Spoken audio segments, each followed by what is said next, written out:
कुछ नहीं होगा मेरे पति को, कुछ नहीं होने वाला है। मेरा पति हमेशा सलामत रहेगा, मैं सदा सुहागन रहूंगी और अपने बच्चों की रक्षा करूंगी। अरे हर प्रजाति में एक माँ अपने औलाद की रक्षा करती है, तो मैं तो फिर भी इंसान हूं, क्यों ना करूं मैं? और इस माँ के साथ होगा एक इंसान, एक पिता, और वो पिता होगा शिव प्रसाद देशमुख।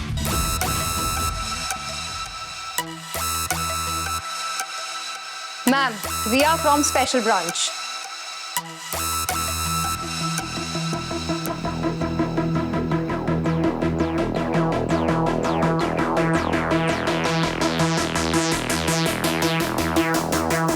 आपके हस्बैंड का फोन आया था आपके बेटे की प्रोटेक्शन के लिए। डोंट वरी, हम आ गए हैं। आपके बेटे को कुछ नहीं होगा और पूरा हॉस्पिटल हमने घेर लिया है। स्पेशली कुलकर्णी और दीक्षित फैमिली पर कड़ी नजर रखी है। आप लोग होते कौन है? Special branch Mumbai. वो तो मैं समझा, पर चिंटू के लिए स्पेशल ब्रांच मुंबई, ये बात कुछ हजम नहीं हुई मुझे। ये चिंटू कोई वीआईपी है क्या जिसकी प्रोटेक्शन के लिए तुम लोग आ गए हो? बात क्या है? और वो भी शिव प्रसाद देशमुख के एक फोन कॉल पे। क्या बात है? तुम लोग चुप क्यों? इसका एक्सप्लेनेशन अभी आपको हम नहीं दे सकते। अभी आप लोग जाइए, विजिटिंग आवर्स खत्म हो चुके हैं, आप लोग सब जाइएगा।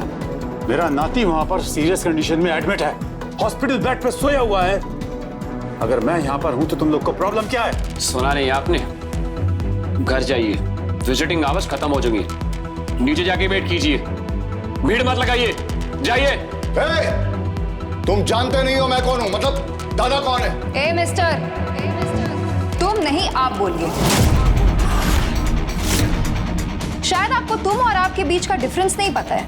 जाइए। आप हमें यहाँ से इस तरह भगा नहीं सकते हैं।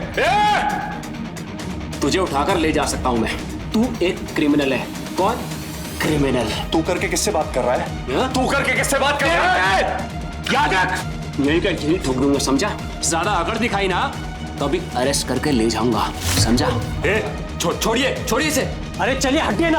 अरे अलग करो इन्हें, कभी पागल हो गए हो क्या? पीछे हटो। अरे इसकी इतनी हिम्मत, ये मुझसे तू करके बात कर रहा है? मुझे एक बात खाई जा रही है कि उसने कॉल किया, शिव प्रसाद देशमुख ने कॉल किया, और ये स्पेशल ब्रांच वाले लोग यहाँ आ गए। यही तो मैं सोच रहा हूँ। क्यों? प्रॉब्लम क्या है? वो तो प्रोटेक्शन देते ही है, पुलिस प्रोटेक्शन देती है, स्पेशल ब्रांच के लोग प्रोटेक्शन देते हैं, सभी देते हैं। पर चिंटू के लिए, बस्ती में रहने वाले एक मामूली बीमा कंपनी के एजेंट के बेटे के लिए इतना आसान नहीं है। हमने भी जमाना देखा है। क्या बात है ऑफिसर? आप सब बात का बतंगड़ क्यों बना रहे हैं? वो भी इस हॉस्पिटल में। वो कह रहे हैं ना कि विजिटिंग आवर्स खत्म हो चुके हैं, तो चलिए ना यहाँ से प्लीज। तुम चुप रहो, विजिटिंग आवर्स वगैरह कुछ नहीं है। सच क्या है शालिनी, सच क्या है बताओ? हम लोग ड्यूटी पर हैं और यहाँ हम बच्चे की सुरक्षा के लिए आए हैं। आप इतना बीच में क्यों बोल रही हैं? प्रॉब्लम क्या है आपको? हम यहाँ और किसी को नहीं देखना चाहते, आप जाइए यहाँ से। शालिनी मैडम। क्या? आप अंदर जाइए, हमने डॉक्टर से बात कर ली है, माँ केबिन में रह सकती है बच्चे के साथ, आप जाइए। Thank you. चल भी हो। एक मिनट शालिनी, क्या शिव प्रसाद देशमुख सच में किसी बीमा कंपनी का एजेंट है? क्यों? क्या वो किसी बीमा कंपनी का एजेंट है या नहीं? हाँ, पर ये सवाल क्यों? क्योंकि मुझे सब कुछ ठीक नहीं लग रहा है। एक कॉल पर सबके सब आ जाते हैं, फटाफट, इतनी जल्दी। कोई तो चक्कर है। चक्कर जो भी हो, असली खबर तक तो हम पहुंच के ही रहेंगे। जो करना है घर जाकर कीजिए। आप लोग सब बाहर जाइए, चलिए चलिए। तुम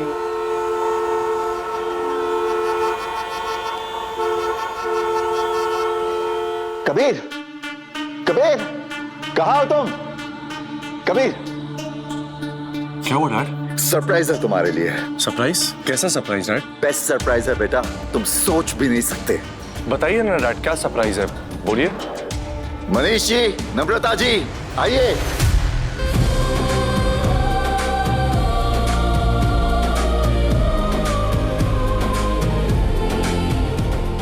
आराध्या,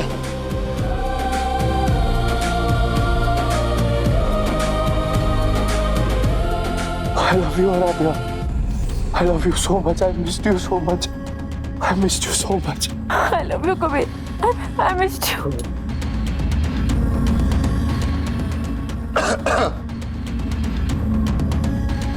ठीक है भाई, अब इस खुशी में सेलिब्रेशन तो बनती है। हाँ डैडी, क्यों नहीं। तो चलिए फिर बड़े से होटल में पार्टी देते हैं और सब लोग मिलकर खुशियां मनाते हैं।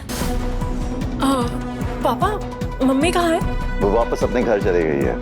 कल स्कूल भी है ना, मैं जैसे कहूंगा वो वैसा करेगी। आपने उन्हें अकेला छोड़ के बहुत बड़ी भूल की है डैडी। क्यों? तुम ऐसा क्यों बोल रही हो बेटा? किस बात की भूल की है हमने? अकेला नहीं छोड़ना चाहिए था, वो उन्हें उठा लेंगे। कौन? वो स्पेशल ब्रांच के ऑफिसर परशुराम। कौन?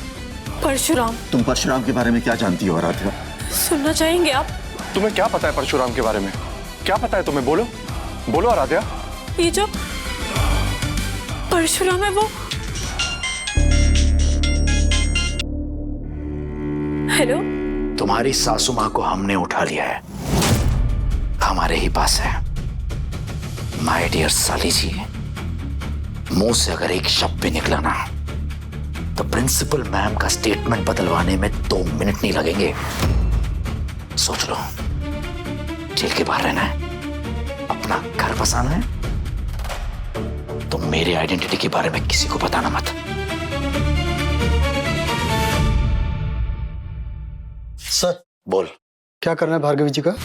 सेफ हाउस पहुंचा दो, एड्रेस में दे दो। और वो शीतल को ना। सर, क्या? शीतल को बेल मिल गई है। व्हाट? क्या बोल रहा है तू? हाँ सर, शीतल को बेल मिल चुकी है। शालिनी बोल रही हूँ। अच्छा, बेल मिल गई उसे। उस पर नजर रखो, देखो कहाँ जाती है वो। इतनी बड़ी क्रिमिनल को बचाकर रखना सही नहीं होगा। एनकाउंटर कर दूंगी मैं उसका।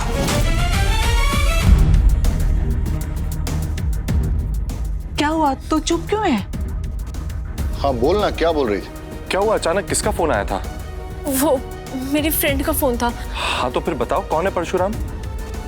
मुंह से अगर एक शब्द भी निकला ना तो प्रिंसिपल मैम का स्टेटमेंट बदलवाने में 2 मिनट नहीं लगेंगे। सोच लो, जेल के बाहर रहना है, अपना घर बसाना है, तो मेरे आइडेंटिटी के बारे में किसी को बताना मत। वो परशुराम बहुत बड़े ऑफिसर है। वो तो हम सब जानते हैं आराध्या, लेकिन क्या तुमने परशुराम को देखा है? क्या देखा है तुमने परशुराम को? नहीं, मैंने कहाँ से देखा परशुराम को? मैंने नहीं देखा। मैंने नहीं देखा।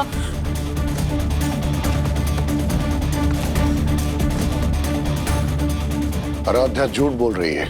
आप सही कह रहे हैं, झूठ बोल रही है। हाँ, फोन आते ही अजीब सी चुप्पी साध ली उसने। शायद वो जानती है कि परशुराम कौन है, उसे पता है।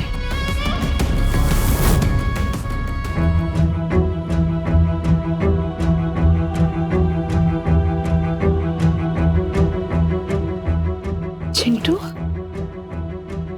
बेटा चिंटू, तुम चिंता मत करना। जिसने तुम पे गोली चलाई है ना, उसको एनकाउंटर कर दूंगी मैं। तुम्हारी माँ, पर तुम्हें ये जान के प्राउड फील होगा कि तुम्हारी माँ है कौन। मम्मा, कौन हो आप?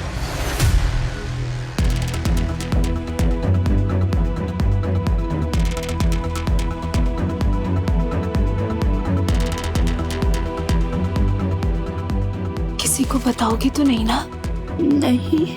पा को भी नहीं? नहीं। मैं एक ऑफिसर हूं, इंटेलिजेंस ऑफिसर।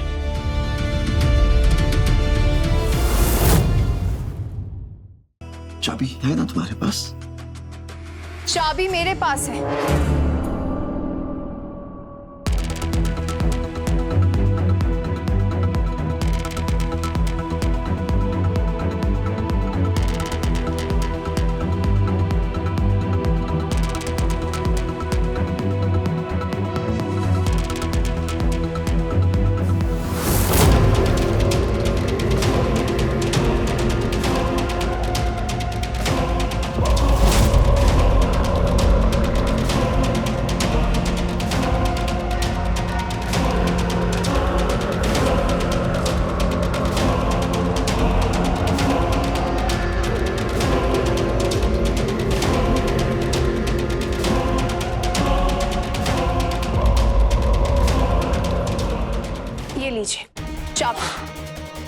क्या कर रही हो तुम? हाँ, जरूरत तो है ना। सच में क्या खाएंगे हम? कुछ भी नहीं है हमारे पास, सब कुछ चला गया है। अब बस घर बाकी है, वो भी गिरवी रखना पड़ेगा या फिर बेच देना होगा। आप मेरे अच्छे रिश्तेदार हैं, आपको समझ में आ गया कि हमें ये सब की जरूरत पड़ेगी। ठीक है, मैं ये सब ले लूंगी। बाकी आप पैसे रख लीजिए। क्यों? चिंटू बच जाएगा क्या? हाँ, चिंटू तो बच जाएगा, पर ऐसा लगता है कि कबीर नहीं बच पाएगा।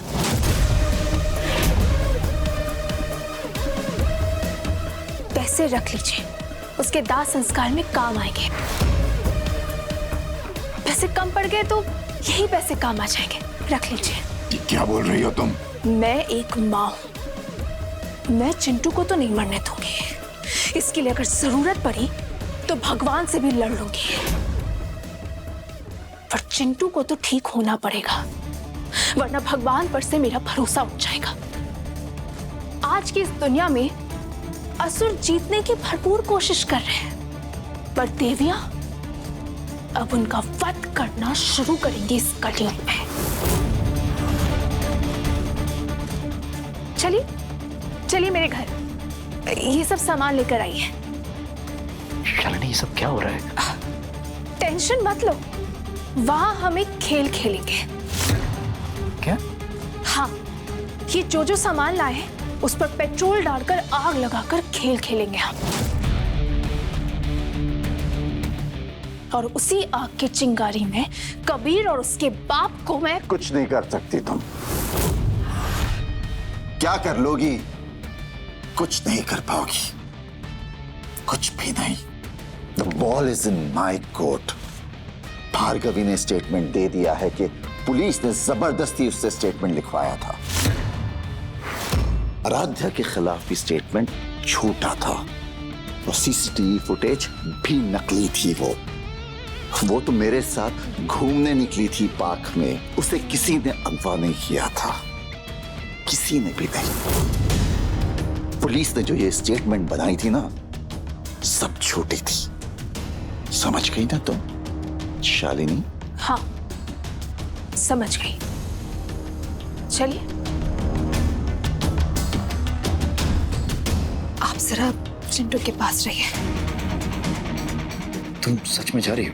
हाँ, ये खेल जो आग से शुरू हुआ है करण कुलकर्णी, आग से ही खत्म भी होगा, और इसी आग में मैं आपको और कबीर को जला दूंगी। ये एक माँ का वादा है। चलिए। ये तुम्हें मेरे करीब तक नहीं आने देंगे।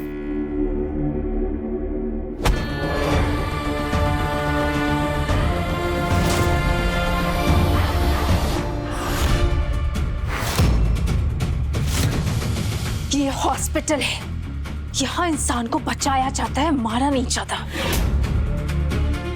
इसलिए ऐसा कुछ मत कीजिए कि ये उल्टा हो जाए और आपको यही मार के यही के मुर्दा घर में डाल देंगे हम। मिसेस, हाथ में गन है तुम्हारे?